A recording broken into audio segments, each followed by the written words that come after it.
Nacimos en un país lleno de fe, de creencias, donde siempre hemos salido adelante. Somos de un lugar donde la alegría nos hace únicos, auténticos y nos acerca, sacando lo mejor de cada uno.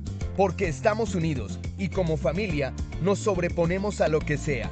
Los colombianos nunca estamos solos, siempre nos acompañamos, trabajamos juntos para lograr nuestras metas y esa solidaridad nos llena de orgullo. Somos parte de esta tierra y la vivimos con el optimismo que nos representa. Y es que Colombia nos pertenece, la felicidad que nos caracteriza nos pertenece, las ganas de ayudar nos pertenecen, el optimismo nos pertenece, la vida nos pertenece. Y la única aseguradora que es de todos los colombianos, no puede ser la excepción, Positiva nos pertenece. Por esto y mucho más, Colombia vive positiva.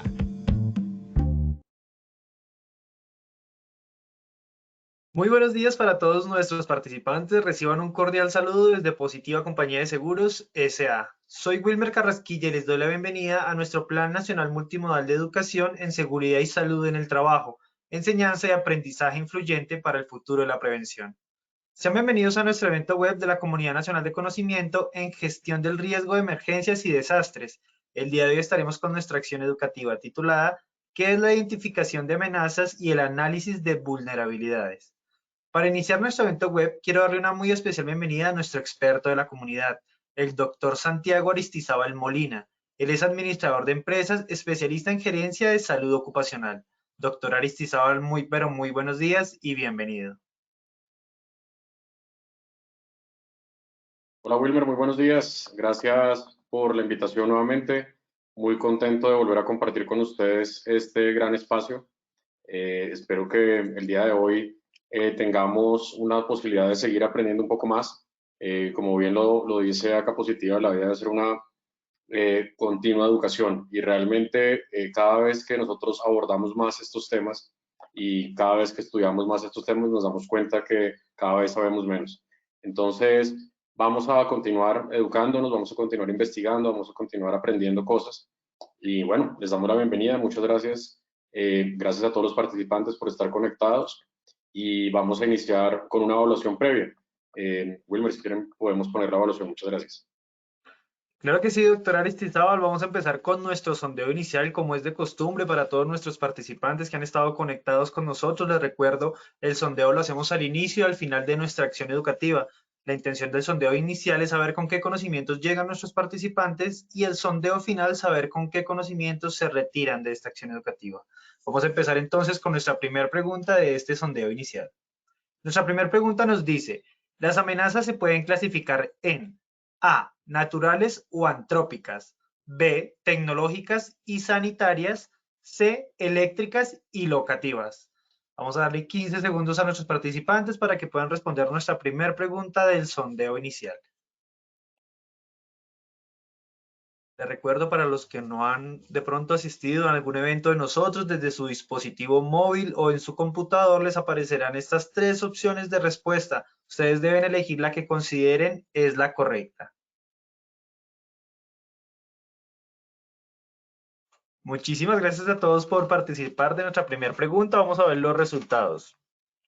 Los resultados fueron A, naturales o antrópicas, un 81% de respuesta, B, tecnológicas y sanitarias, un 9%, C, eléctricas y locativas, un 11%. Pasaremos entonces a nuestra segunda pregunta.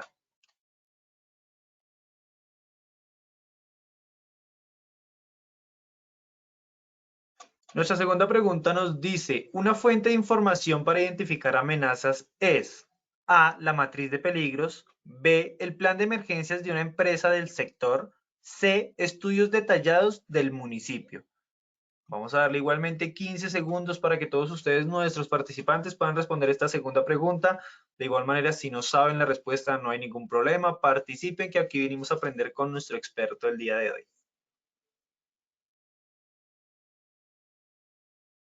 Muchas gracias a todos por sus respuestas. Vamos a ver los resultados.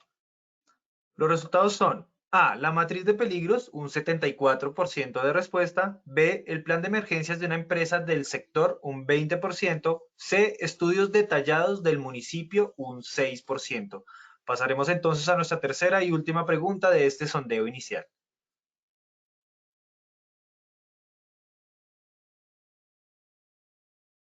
Nuestra tercera pregunta nos dice, ¿la vulnerabilidad se mejora? A. Implementando las medidas de reducción del riesgo. B. Publicando un estudio en revista. C. Generando pánico acerca de la situación. De igual manera, 15 segundos para que puedan responder esta tercera y última pregunta del sondeo inicial. Muchísimas gracias a todos por sus respuestas. Vamos a ver los resultados, que son los siguientes. A, implementando las medidas de reducción del riesgo, un 99% de respuesta. B, publicando un estudio en revista, un 0% de respuesta. C, generando pánico acerca de la situación, un 1% de respuesta. Nos dejamos entonces con el doctor Aristizábal. Nos veremos en el sondeo final de esta acción educativa.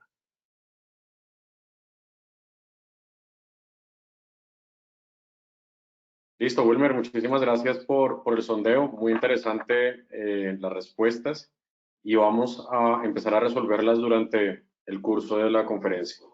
Bien, posteriormente pues vamos a mostrarles a ustedes cuál es la ruta del conocimiento que tenemos planteadas para este año. Vamos en la segunda, que es la parte de identificación de amenazas y análisis de vulnerabilidades. Esto es el corazón de este plan de gestión de riesgo, de lo que hablamos un poco en la sesión pasada. Sin embargo, posteriormente vamos a ver otros temas y vamos a empezar a tener algunas entrevistas muy interesantes en temas del sector hospitalario y cómo funciona el sector hospitalario, la gestión de riesgo en el sector hospitalario, al igual que unos temas de entrevistas en territorios. Y tenemos 7 temas que la idea es proporcionárselos a ustedes para que de esta forma tengan una visión global de lo que es la gestión del riesgo ante emergencias y desastres en nuestro país. Vamos a tener 3 momentos. Estos 3 momentos van a ser el conocimiento del riesgo. Vamos a retomar un poquito lo que hablamos en la sesión pasada frente al conocimiento de riesgo. Posteriormente vamos a ver qué es una identificación de amenazas y cómo se hace. Y vamos a finalizar con lo que es el análisis de vulnerabilidad, cómo se hace y algunos ejemplos. Vamos a intentar pues lograr llegar a todos estos temas. No es fácil hacerlo en un espacio corto de tiempo, pero pues vamos a intentar dejarlo lo más claro posible. El objetivo general de esta charla del día de hoy es darle a conocer a ustedes, los participantes, los lineamientos actuales que rigen nuestro país para identificar las amenazas y analizar las vulnerabilidades de las empresas. Hoy lo que vamos a ver es lo que se está trabajando hoy en nuestro país y la adaptación hacia un contexto empresarial, ya que normalmente tenemos muchos contextos de gestión del riesgo ante emergencias y desastres, pero a nivel territorial, a nivel global, a nivel país. Y tenemos 2 objetivos específicos. Uno es conocer la clasificación de amenazas, cómo se clasifican, cómo voy a empezar a identificarlas.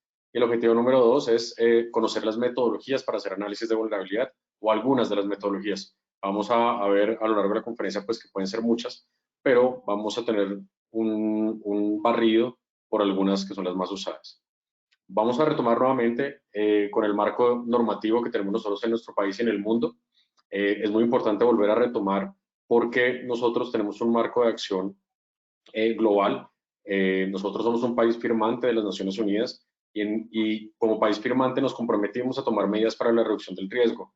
Estas medidas de reducción del riesgo están basadas en el marco de acción de Sendai, que está firmado desde el 2015 al 2030, y los países firmantes están comprometidos en lograr la reducción del riesgo de desastres en sus territorios. Igualmente, nosotros somos un país firmante de los Objetivos de Desarrollo Sostenible que se firmaron en la conferencia de Río +20, y tenemos algunos estándares internacionales también que nos enmarcan la gestión de riesgo ante emergencias y desastres o nos van llevando hacia la implementación de esto al interior de nuestras empresas. Esta diapositiva la tengo de esta forma para que veamos que hay muchas corrientes a nivel global moviéndose. No es algo propio de nuestro país, es algo que viene andando desde hace muchos años a nivel global. El primer marco de acción de Naciones Unidas fue el marco de acción de Hyogo, posteriormente pasamos al marco de acción de Sendai y esto pues ya tiene una inercia que nos separa y cada vez nos estamos dando cuenta de la necesidad de poder actuar como país, como comunidad global, como planeta, para que este tipo de acciones sean efectivas. Y también tenemos algo del marco de acción, del marco normativo nacional, en donde tenemos cierta legislación, ya ustedes pues la conocen, la vimos un poco la sesión pasada, y vamos a tener una parte, en la parte de abajo tenemos algo muy importante, que son todo lo que es dispuesto por, en este caso en Bogotá, el Instituto Distrital de Gestión de Riesgo y Cambio Climático, y los consejos municipales y locales de gestión de riesgo de desastre, según aplique, dependiendo de cada naturaleza de cada departamento o municipio. Es muy importante que lo tengamos en cuenta y por eso lo volvimos a retomar y ahorita vamos a ver por qué. Bien, entonces, la Ley 1523 del 2012 nos da a nosotros 3 pilares fundamentales. 1, el conocimiento del riesgo. 2, la reducción del riesgo. Y 3, el manejo de la emergencia o el desastre. En este caso, nosotros vamos a revisarlo de tal forma en que logremos adaptar estos 3 objetivos, estos 3 pilares fundamentales hacia el contexto empresarial y hacia la realidad de cada una de las empresas en las que ustedes están. Para nosotros es muy importante pues, poder articular lo que es la Ley 1523 y el Decreto 2157, como hablamos en la sesión pasada. El Decreto 2157 es el decreto que nos dice a nosotros cómo debemos hacerlo en las empresas públicas y privadas. Sin embargo, el marco grande es la Ley 1523. Entonces, 3 pilares fundamentales: conocimiento, reducción y manejo.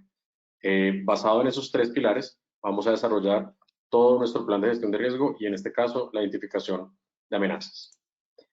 Muy bien, entonces, en estos 3 procesos fundamentales y en estos 3 pilares iniciales, tenemos algunas acciones muy puntuales que nosotros tenemos que hacer al interior de nuestras organizaciones. Inicialmente, y el día de hoy, vamos a detallar un poco la fase de conocimiento de riesgo.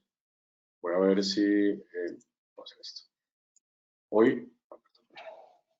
Hoy vamos a intentar desarrollar la fase del conocimiento del riesgo, en donde tenemos la identificación, análisis de amenazas y el análisis de vulnerabilidades como pilar fundamental de los 3 procesos y de toda la gestión del riesgo ante emergencias y desastres. Vamos a revisar de qué forma lo hacemos bien para poder tener unas buenas medidas de reducción del riesgo, unas buenas medidas de manejo de la emergencia y el desastre. Como ustedes pueden ver, acá tenemos este primer proceso, posteriormente reducción y posteriormente manejo.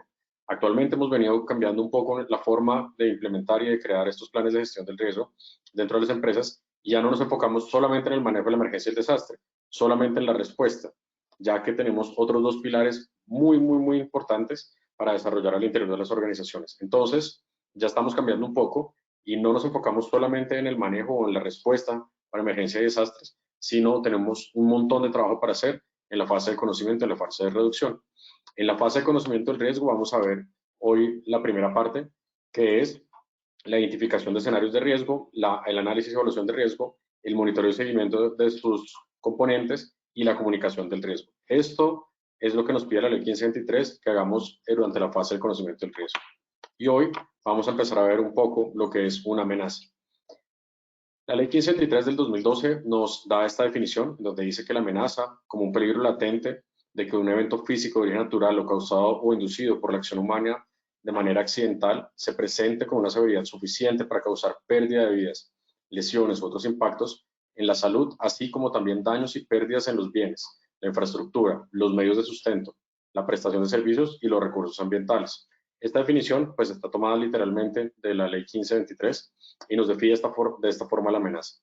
Entonces, acá es muy importante poder revisar ciertos puntos, y es: no solamente es un evento que puede suceder por causa del hombre, no solamente es un evento que puede suceder de origen natural, no solamente puede ser de forma intencional o no intencional, puede ser una combinación de todas estas, puede ser una o pueden ser varias. Y es así como arrancamos nosotros a empezar a definir cómo se clasifican las amenazas, que es una de las preguntas que hicimos al inicio. Y es, nosotros tenemos diferentes tipos de amenazas. Principalmente en nuestro país las clasificamos en 2. Sin embargo, hay algunas otras clasificaciones o otras metodologías o otros textos donde nos llevan a clasificar las amenazas bajo otros parámetros, pero actualmente en nuestro país vamos a clasificar de forma natural y de forma antrópica. Las amenazas de origen natural son todas las amenazas generadas por nuestro planeta o por nuestra naturaleza. Entre esas tenemos incendios forestales, algunos. Tenemos temas de volcanes, tenemos temas de sismos, tenemos temas de maremotos, tenemos temas de huracanes y todo lo que tiene que ver con la madre naturaleza. Sin embargo, también tenemos otra clasificación que son de origen antrópicos. Entonces, a pesar de que tenemos un incendio forestal que posiblemente sucede en una región aislada, en una región natural, es probable que sea de origen natural o es probable que sea de origen antrópico. Antrópico es todo lo que genera el hombre y todo lo desarrollado por el ser humano. Entonces, dentro de la clasificación de amenazas de origen antrópico tenemos de origen intencional y origen no intencional. Entonces, en el caso de un incendio forestal, puede ser de origen natural si es generado solamente por la naturaleza. Es de origen antrópico cuando lo genera alguna persona, ya sea porque hizo una fogata. Sin embargo, tal vez esa persona no tenía la intención de hacer un incendio forestal. Entonces, es de origen antrópico, pero es no intencional. Ahora bien, si hay una persona que quiere quemar ese bosque, sería una amenaza de origen antrópico y de origen intencional. Al interior de nuestras organizaciones y pasando un poco hacia el contexto empresarial, tenemos algunas amenazas que se pueden llegar a categorizar dependiendo de su origen. Como por ejemplo, puede ser una inundación. Una inundación puede ser de origen natural por las lluvias que se están presentando. Sin embargo, también podemos tener unas de origen antrópico, la misma inundación, en donde puede ser el rompimiento de una tubería, ya sea porque estaban haciendo un mantenimiento, una obra, una modificación, y esto nos lleva pues hacia un tema de intencional o no intencional.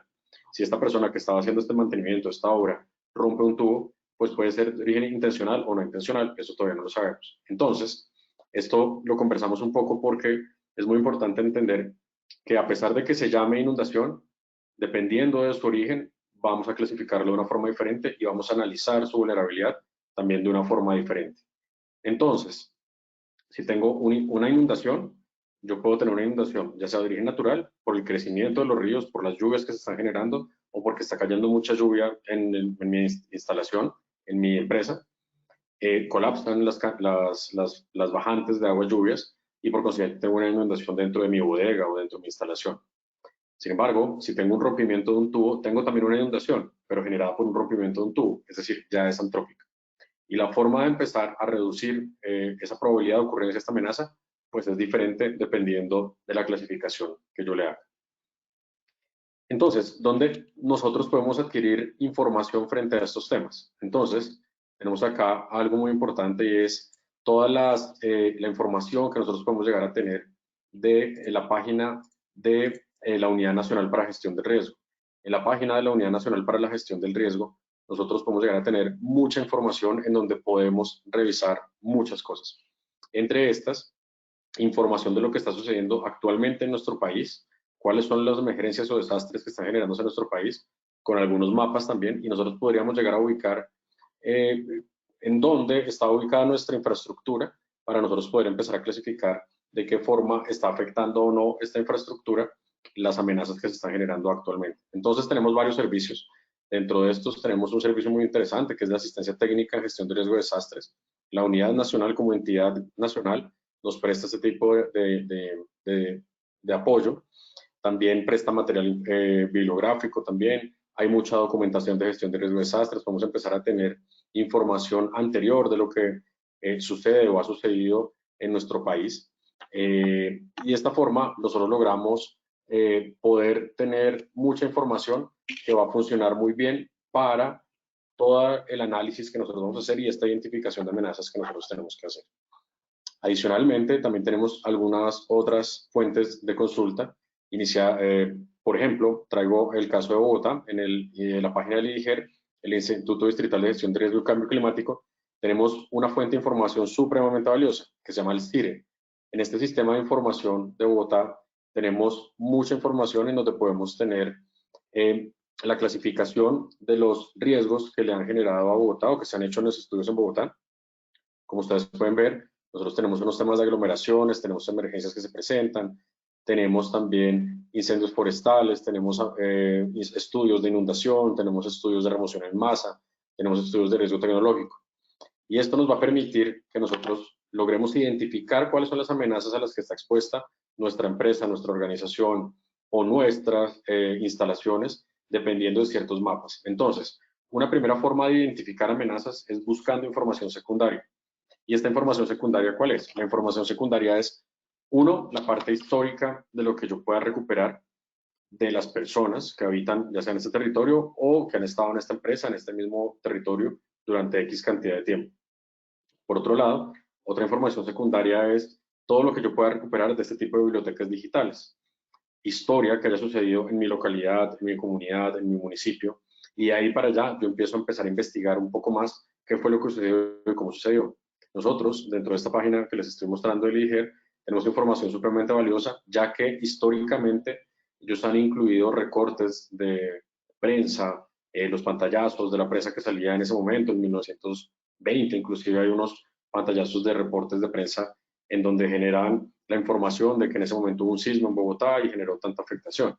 Esta información histórica que nosotros tenemos es muy valiosa, a pesar de que pues unos 100 años o 150 años de información histórica es muy poquito frente a todo el tiempo que tiene la Tierra.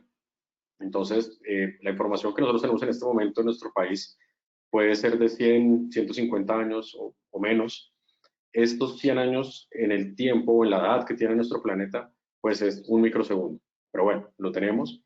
Y tenemos también muchas metodologías que nos permiten generar pronósticos a futuro y generar pronósticos de inundaciones, y generar pronósticos de remociones en masa y generar unos pronósticos que nos puedan ayudar para identificar este análisis y esta identificación de amenazas para nuestra institución. Entonces, tenemos mucha información clave en estos geoportales y ya pasamos por la parte histórica y por la parte de la información que tenemos en los geoportales. También es muy importante tener la información secundaria de estudios detallados que se hayan hecho, ya sea en mi departamento o ya sea en mi empresa, si es que en algún momento lo han hecho. Entonces, estos estudios detallados pueden ser como este. Este es un estudio detallado que hicieron en Bogotá o que se hace en Bogotá, en donde se puede evidenciar cuál es la amenaza en temas de incendio forestal que se tiene planteado en la ciudad de Bogotá. Como ustedes pueden ver, nosotros tenemos pues las localidades, Bogotá pues es supremamente grande, y nosotros pues en la parte de izquierda de esta pantalla tenemos toda la población pues de Bogotá. Y acá podemos ver que hay unas manchas rojas que nos indican que son unas amenazas altas frente al tema de incendio forestal, y podríamos empezar a clasificar o entrar a revisar más detalladamente, haciéndoles un zoom in, a revisar si nuestra infraestructura está cerca o está lejos de esas manchas. Estas manchas se presentan en nuestros mapas y nos indican un poco cómo se puede llegar a comportar esa amenaza. Estos estudios detallados son supremamente interesantes, son supremamente importantes, ya que se han hecho científicamente muy bien, tienen mucha información de soporte y nos permiten a nosotros empezar a pensar hacia dónde puede llegar una emergencia en nuestras instalaciones.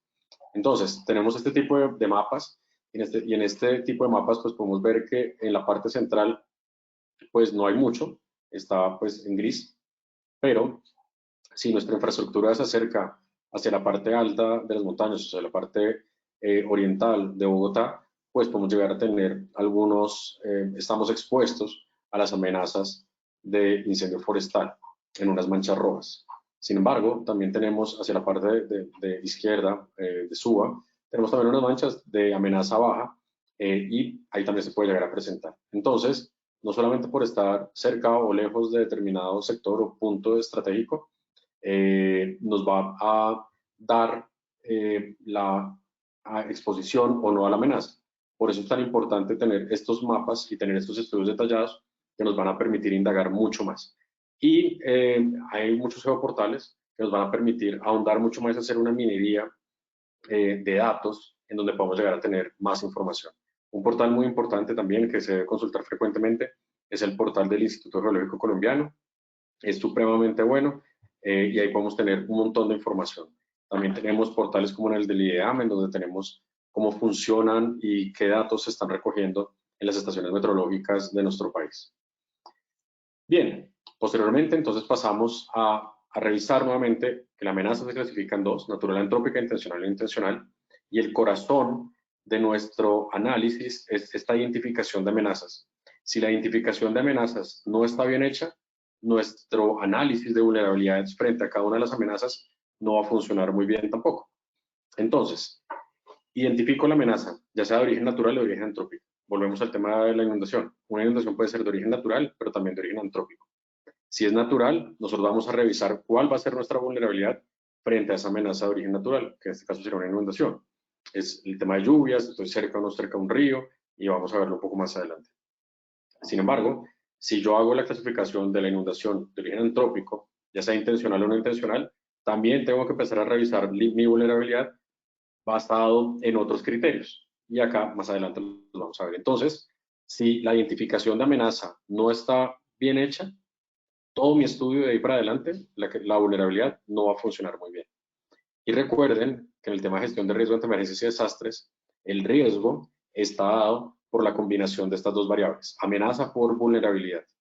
Diferente un poco a lo que manejamos en temas de seguridad y salud en el trabajo, en donde el riesgo está propuesto y nosotros hacemos una evaluación de cada uno de esos riesgos, locativo, eléctrico y demás. En este caso, emergencias y desastres, el riesgo es la multiplicación de la amenaza por la vulnerabilidad. Entonces, si yo no tengo muy bien identificada la amenaza, todo mi nivel de riesgo puede salir un poco mal o puede dar una información errónea. Entonces, vamos a ver un poco lo que son los conceptos de vulnerabilidad. Nuevamente tenemos la definición de la Ley 1523 del 2012 y dice que la vulnerabilidad es la susceptibilidad o fragilidad física, económica, social, ambiental o institucional que tiene una comunidad de ser afectada o sufrir efectos adversos en caso de que un evento físico peligroso se presente.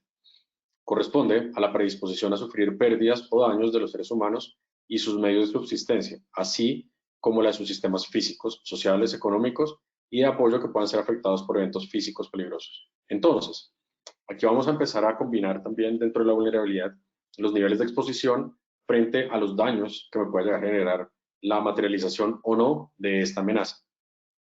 Cuando identificamos esta amenaza, vamos a empezar a pensar qué tan probable es que suceda o no. Si la amenaza no es probable que suceda en la infraestructura o en el territorio que estoy analizando, yo no la debería poner en estudio, debería ser 0, porque si no es probable que suceda, no la debería poner en el estudio, sino eliminarla completamente. A las amenazas que identifico y que sí son probables que sucedan, empiezo a correrles el estudio de vulnerabilidad y este análisis de vulnerabilidad. ¿Qué tan vulnerable estoy a que esto suceda? Es decir, si yo estoy expuesto y también qué tanto me puede a mí llegar a dañar o llegar a afectar. Entonces, si nosotros no tenemos exposición de nada frente a la probabilidad de una ocurrencia de amenaza, pues no tendríamos vulnerabilidad. Y lo vamos a ver un poco en la diapositiva siguiente. Entonces, cuando un evento como tal, una inundación o un tsunami impacta una comunidad, desencadenando destrucción o daños en la infraestructura, está poniendo de manifiesto el hecho de que tal infraestructura es vulnerable, que la infraestructura que está ahí es vulnerable.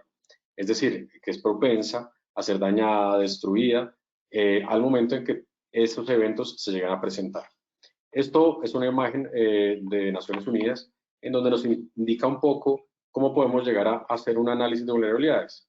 Entonces tenemos un pueblo que está cerca de una ribera del río. Se pueden hacer algunos estudios de 100 años en donde nos puede decir más o menos hasta dónde puede llegar ese río, si llega a llover mucho, si llega a contenerse mucho esta cantidad de flujo de agua que puede llegar a tener, si puede llegar a superar los arillones que se tengan establecidos para este río y hasta dónde más o menos puede llegar la mancha. En este caso, en esta imagen podemos ver que la mancha puede llegar pues, a afectar gran parte de este pueblo. Sin embargo, si nosotros no tuviéramos este pueblo acá ubicado, probablemente no tendríamos ningún impacto, porque pues es de pronto un área natural en donde el río crece, se estabiliza, es una zona de amortiguación del río normal y no hay ninguna comunidad ahí, probablemente no estaríamos hablando de este tema en ese sitio específico, ya que pues no hay ninguna comunidad expuesta, ninguna infraestructura, ningún proceso expuesto. Vamos a ver un poco también el tema de las amenazas de origen natural. Como bien estábamos identificando, acá tenemos una imagen muy bonita pues, de la guía comunitaria para la gestión de riesgo de emergencias y desastres de la Unidad Nacional para la Gestión de Riesgo, y dicen que los desastres no son los fenómenos. El fenómeno de origen natural es un poco lo que estamos hablando, esa amenaza, ya sea volcán, ya sea temas de lluvias, ya sea temas de sismos. Estos fenómenos pueden suceden en cualquier momento, y dependiendo de la población, la infraestructura o lo que tengamos nosotros expuestos, pues vamos a tener un desastre o no. Entonces, estos fenómenos si se presentan en un territorio deshabitado, seguirán siendo esos fenómenos naturales. Si hay una erupción volcánica y en la erupción volcánica no hay ninguna comunidad cercana, pues es una erupción volcánica, más no es un desastre. Pero todo cambia cuando esos fenómenos naturales se presentan en lugares habitados, porque pueden convertirse en amenazas de origen natural.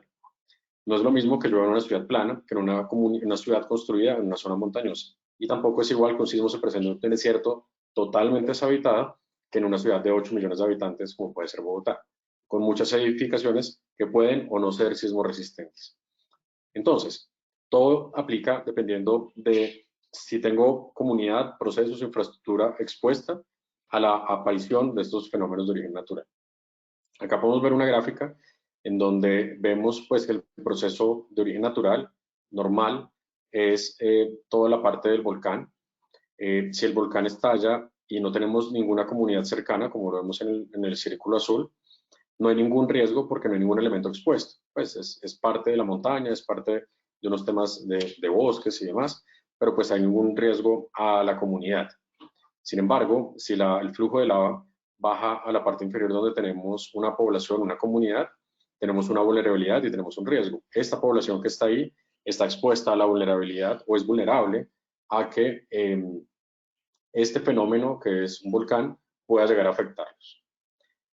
Entonces, basado un poco en esto y teniendo claros los conceptos de amenazas y vulnerabilidad, al momento de combinarse, tenemos ahora sí el riesgo y vamos a empezar a ver de qué forma podemos manejarlo, de qué forma podemos reducirlo, de qué forma podemos conocerlo.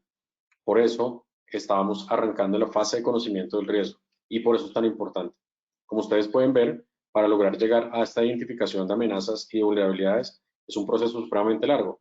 Y por eso nosotros decimos que es el corazón de ese plan de gestión de riesgo. No es algo rápido, no es algo que solamente por método de observación podamos nosotros revisar, analizar y decretar. Es importante revisar todos estos portales, revisar la historia, revisar la ciencia que hay detrás de todos estos estudios.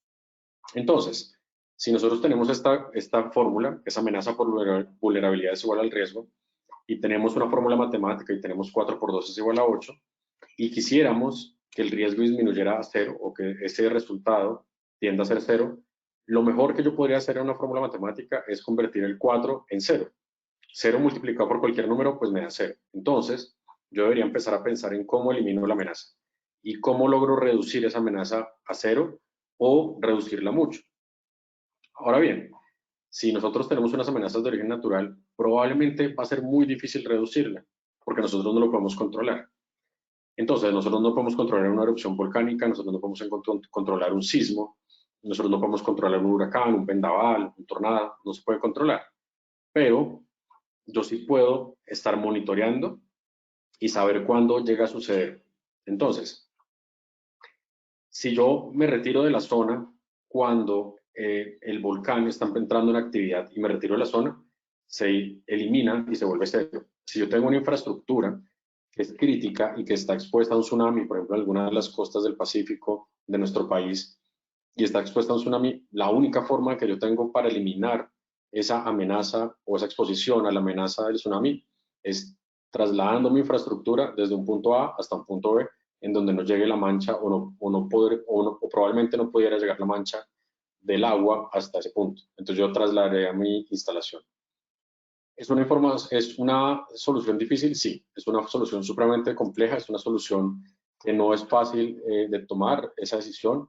Es muy probable que logremos llegar a tener grandes complicaciones, ya sea de índoles económicos, pero son decisiones que se pueden llegar a tomar si realmente quiero que la disminución de la probabilidad de ocurrencia de esa amenaza sea cero, principalmente de origen natural.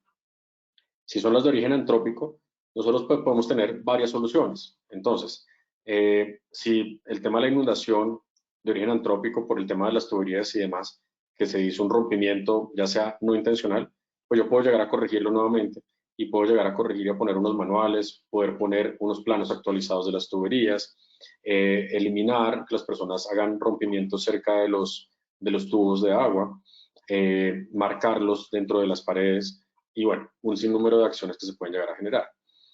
Si yo estoy expuesto o tengo una probabilidad de amenaza antrópica, por ejemplo, que estoy cerca de una unidad militar, pues también me puedo trasladar de la unidad militar, si quisiéramos llevarlo a cero. Si no lo logro llevar a cero, pues entonces empiezo a disminuirlo hasta lo menos que pueda. Y cuando ya no puedo más, logro empezar a trabajar en la vulnerabilidad. Y al trabajar en la vulnerabilidad es algo muy importante y muy interesante, ya que si esa amenaza no la puedo desaparecer, yo tengo que generar más capacidades dentro de mi instalación o en mi empresa para que la vulnerabilidad tienda a disminuir. Entonces, es ahí donde empiezo a generar un montón de elementos de capacitación, de entrenamiento, empiezo a revisar por qué soy vulnerable y por qué no.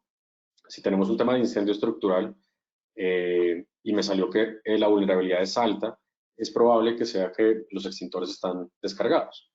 Entonces empiezo a trabajar en eso, extintores recargados, capacitación del personal para que pueda utilizar los extintores, sistemas de detección también que me permitan identificar rápidamente un conato de incendio que nos empieza a crecer.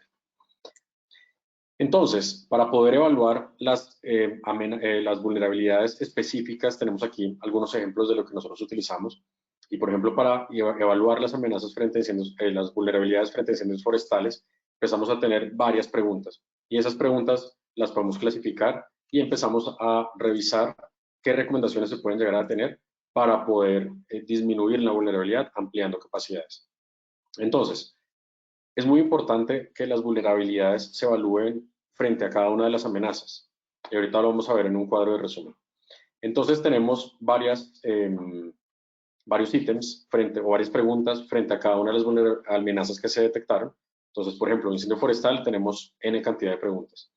Tenemos remoción en masa, tenemos N cantidad de preguntas. Incendios estructurales, N cantidad de preguntas.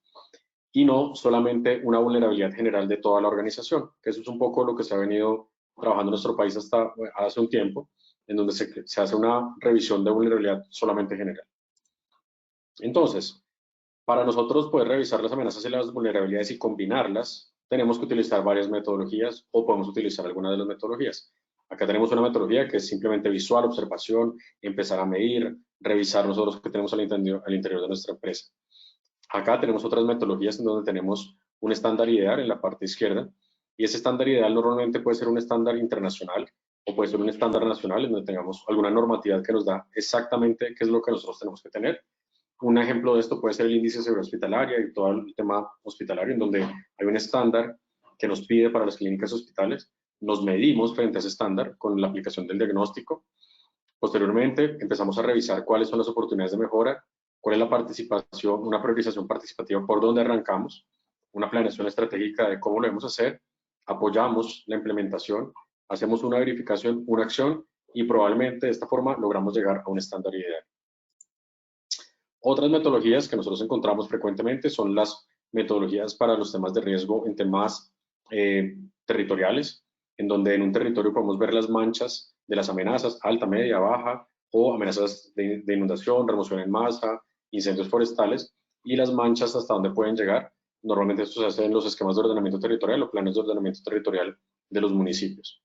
Acá tenemos otro ejemplo en donde en una ciudad de Perú logramos tener un estudio mucho más detallado, con un nivel de detalle superior a lo que vemos en la parte izquierda, donde es un bosquejo más grande, pero acá en la parte derecha podemos ver que en este estudio lograríamos hacer un zoom in bastante importante para detallar exactamente hasta dónde puede llegar.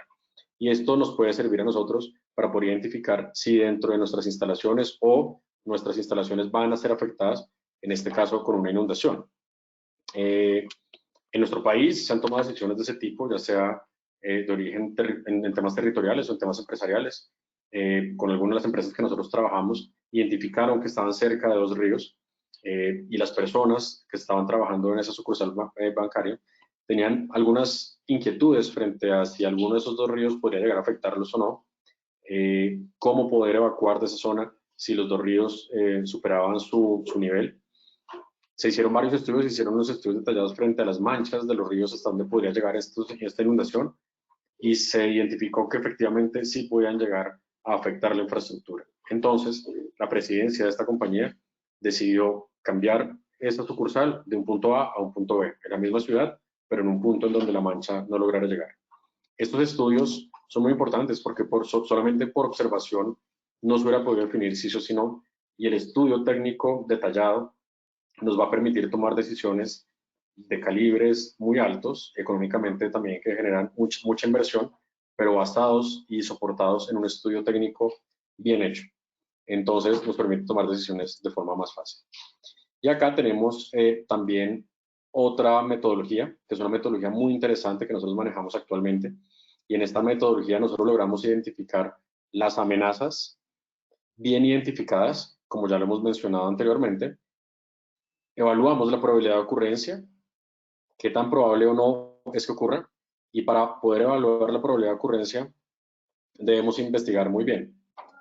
Por ejemplo, si es una actividad volcánica, erupciones, revisar si ese volcán al cual nosotros estamos relativamente cerca tiene algunos estudios, y los estudios del Servicio Geológico Colombiano son supremamente detallados y supremamente buenos, y nos logran identificar flujo piroplástico, si van a llegar hasta allá o no, esas manchas de pronto posiblemente de lava o no, cuáles son las zonas de afectación. Entonces yo puedo entrar a consultar y revisar si mi infraestructura entra o no.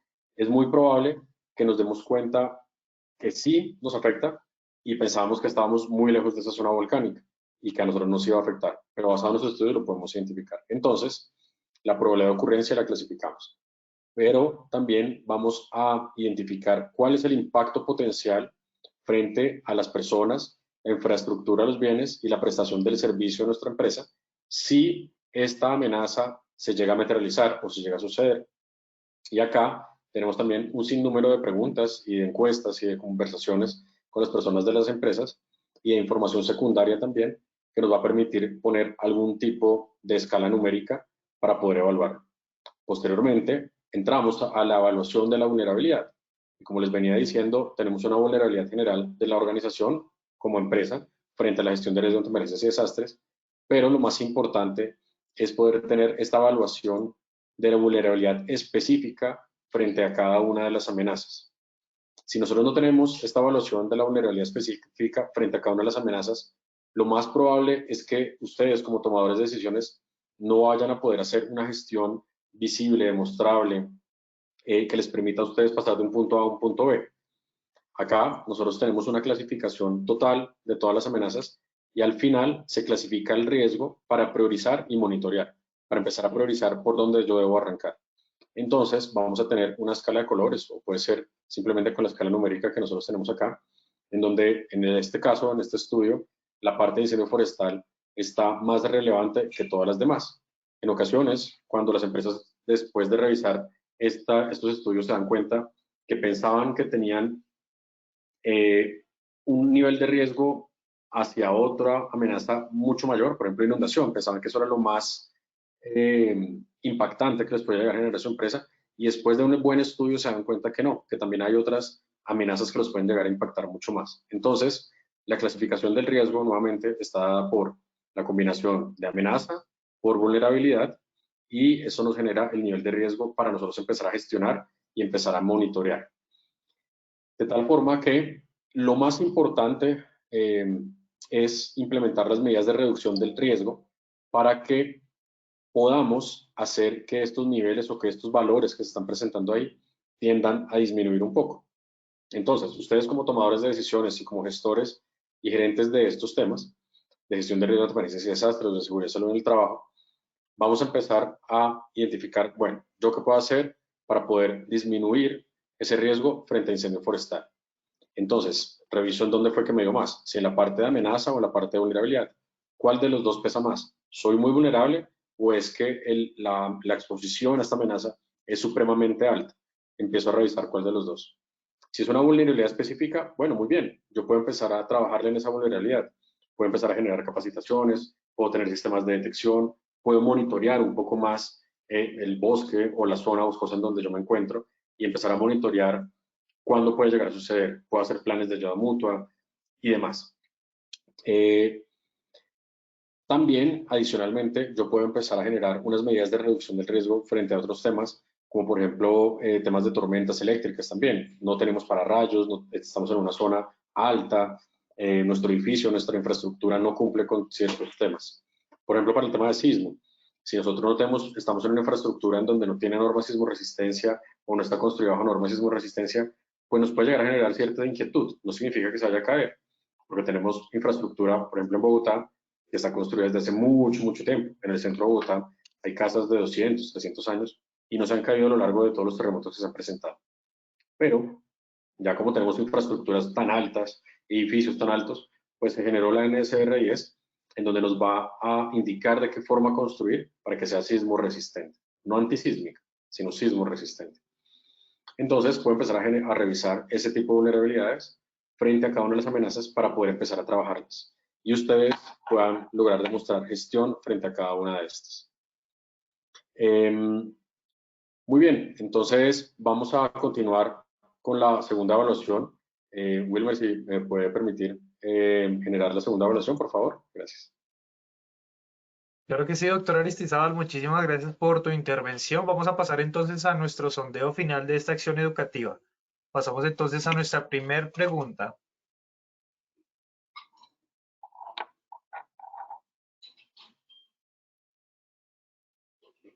Nuestra primera pregunta nos dice, las amenazas se pueden clasificar en A, naturales o antrópicas, B, tecnológicas y sanitarias, C, eléctricas y locativas. Vamos a darle 15 segundos a nuestros participantes para que puedan responder nuestra primera pregunta de este sondeo final. Les recuerdo a todos nuestros participantes, si tienen alguna pregunta que quieran hacerle al doctor Aristizábal, pueden dejarla en nuestro chat de preguntas para realizársela a él y que él nos pueda dar una orientación.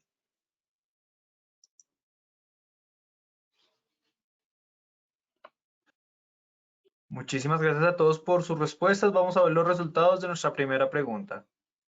Los resultados fueron A, naturales o antrópicas, un 96% de respuesta, B, tecnológicas y sanitarias, un 2%, C, eléctricas y locativas, un 3%. Doctor Aristizábal, ¿qué tal nos fue nuestra primera pregunta? Bueno, muy bien, muchas gracias. No estoy muy seguro de cómo fueron los resultados del anterior, no me acuerdo muy bien, pero bueno, es normal que suceda que sigamos pensando o logremos identificarlo frente a los temas de seguridad en el trabajo, frente a riesgo eléctrico, riesgo tecnológico, bueno, ese tipo de cosas. Entonces, está muy bien, pero creo que quedó claro con la conferencia en donde tenemos ya la mayoría de las personas, pues la logran clasificar entre naturales y antrópicas. Muy bien, muy bien. Muchas gracias, doctor. Pasaremos entonces a nuestra segunda pregunta.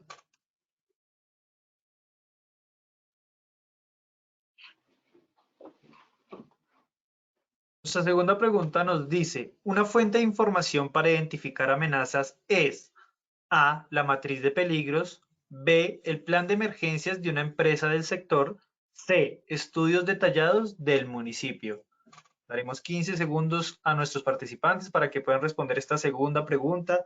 Les recuerdo, si tienen alguna duda o inquietud que quieran hacer sobre el tema que estamos viendo el día de hoy, pueden dejarla en nuestro chat de preguntas para formulársela al doctor Aristizábal.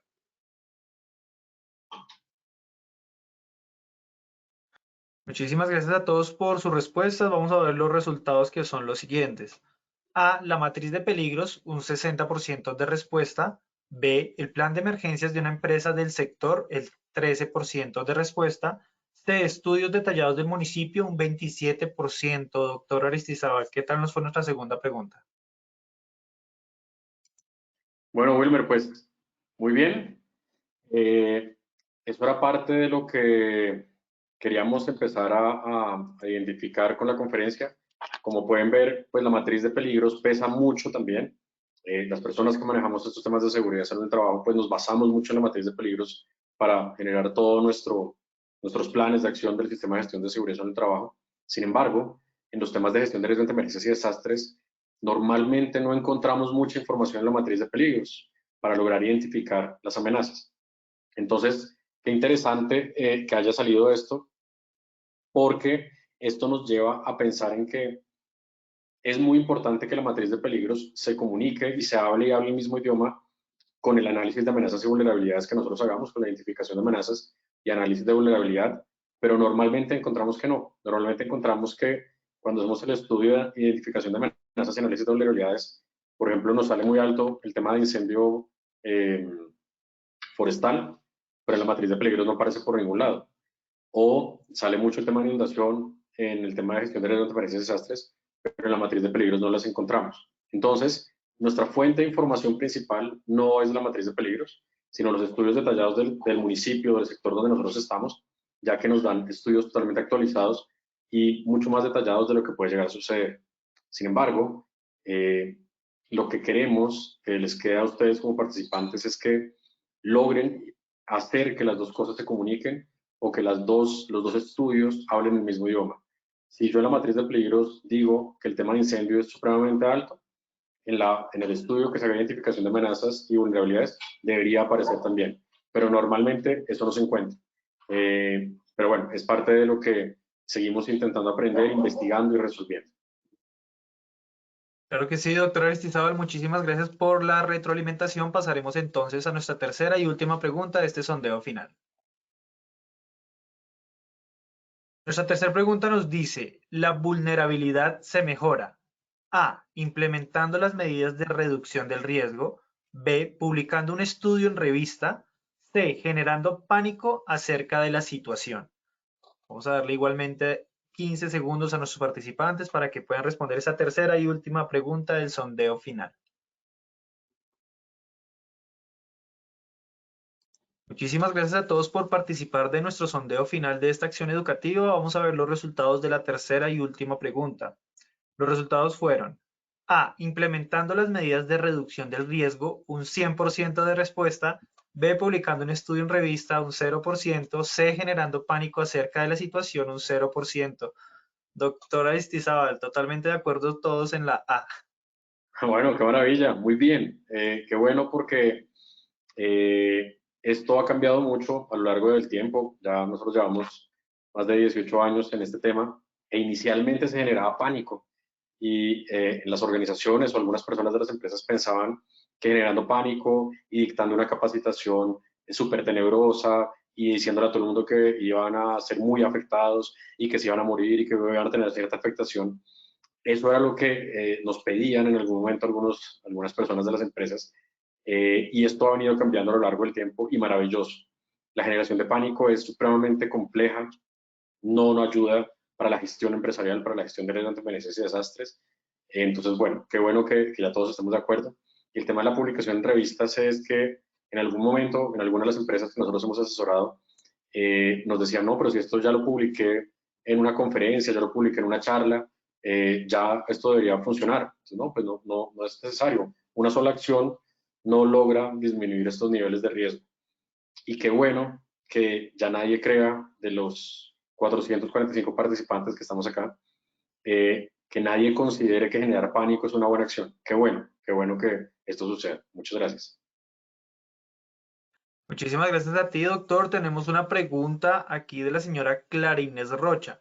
Nos pregunta, doctor, buen día. Una pregunta, ¿qué tanto influye la creatividad y el pensamiento innovador en la identificación de riesgos y amenazas? Gracias, Clara. Qué buena pregunta. Qué bueno que lo hagan de esta forma. Este pensamiento innovador nos lleva a buscar estudios como lo que les mostré un poco. Normalmente, históricamente, algunos asesores de estos temas no se preocupan por buscar más fuentes de información.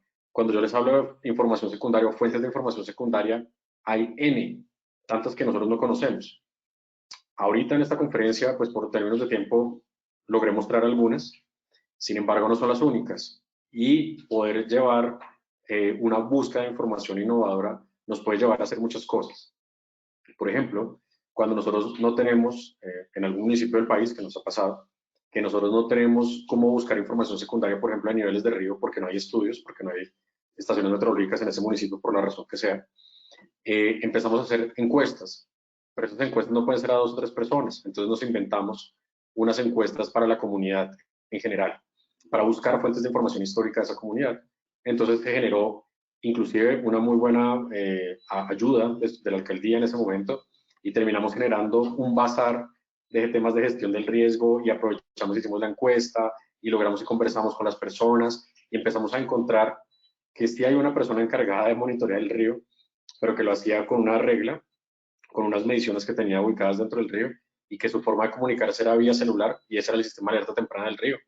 Y de pronto muchas personas no lo conocían y a él no lo conocían y logramos encontrar que esa persona se presentara con todas las demás, que todos tuvieran el número de celular de él y que él pudiera contar qué era lo que hacía. Él tenía asignada esa función desde hace mucho tiempo, pero realmente nadie lo sabía. Entonces, ese pensamiento innovador y eso que mencionas tú, claro, si no estoy mal, es bastante importante porque, como les decía al principio, cada vez que investigamos más, cada vez que aprendemos más, pues nos damos cuenta que necesitamos aprender mucho más porque no sabemos de muchas cosas, o no sabemos nada. Cada vez que uno hace una maestría o otro estudio, pues se da uno cuenta que menos sabe. Entonces, es muy importante.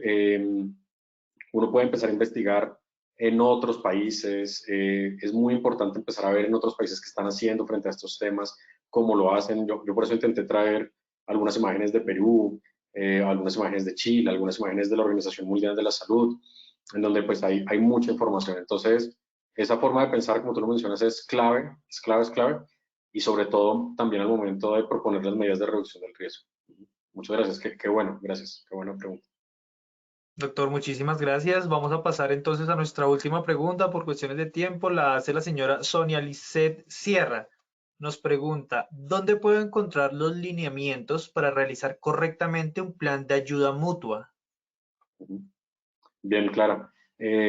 Claro, sí. Muchas gracias por la pregunta. Hay muchas fuentes de información. Una, la Unidad Nacional para Gestión del Riesgo. Otra, la IDIGER. No sé en qué ciudad estés ubicada, pero en los municipios hay mucha información también en las páginas de algunos municipios. Si estás en Medellín, en la página del DAPAR. Si estás en Manizales, en la parte de gestión del riesgo de Manizales es supremamente buena. En Pasto también el tema de gestión de riesgo está muy bien trabajado ya pues por los volcanes, pero pues tienen muchas fuentes de información y hay muchas guías. Voy a permitirme devolverme un poco, pero acá puedes encontrar algunas, en esta bibliografía, puedes encontrar algunas guías y puedes buscarla como guías para planes de ayuda mutua. Si estás ubicada en Bogotá, el IGER tiene toda una metodología supremamente buena. En la página del IGER tú puedes encontrar cuáles son los planes de ayuda mutua, los comités de ayuda mutua, perdón, que están conformados en Bogotá y a los cuales tú puedes pertenecer. Y ya al momento de pertenecer a un comité de ayuda mutua que ya esté conformado, pues logras entrar a un montón de trabajo que ya se ha hecho previamente. Entonces, si estás ubicada en Bogotá, en el IGER hay una guía supremamente buena y sobre todo pues acá en Positiva Educa y en los temas de Posipe y demás. También ahí vas a encontrar dentro de las comunidades que hay mucha información y este tema de comité de ayuda mutua se ha trabajado el año pasado en la parte de gestión de riesgos de emergencias y desastres también. Bueno, doctor Aristizábal, muchísimas gracias por acompañarnos el día de hoy. Esperamos verte muy prontamente en tu comunidad y te deseamos que tengas un excelente día. Gracias a ustedes por participar, gracias a ustedes por el tiempo, por permitir llegarle a tantas personas en el país. Este espacio es muy, muy, muy bueno y maravilloso. Muchas gracias. Bueno, doctor Santiago, te deseamos un excelente día y a todos nuestros participantes les agradecemos por acompañarnos el día de hoy. Les recordamos visitar nuestro portal Posipedia, como bien lo decía el doctor Santiago, donde encontrarán todas nuestras comunidades de conocimiento y mucha más información para que sigan conectados con nuestro Plan Nacional Multimodal. También en www.posipediatalleresweb.com podrán acceder a nuestro cronograma de eventos virtuales. Recuerden que el certificado de este evento se generará de 1 a 8 días hábiles después de terminada la acción educativa y podrán acceder a él por medio de nuestra plataforma positivatravesía.com. Agradecemos a todos diligenciar la encuesta de satisfacción que les aparecerá al finalizar el evento. Los dejamos con el siguiente audio coaching. Que tengan un muy buen día.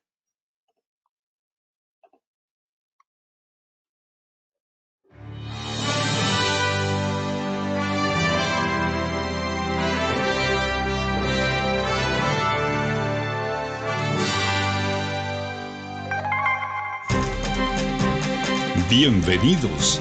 A partir de ahora dispongan cada uno de sus sentidos para vivir y disfrutar las experiencias sonoras de Positiva Educa.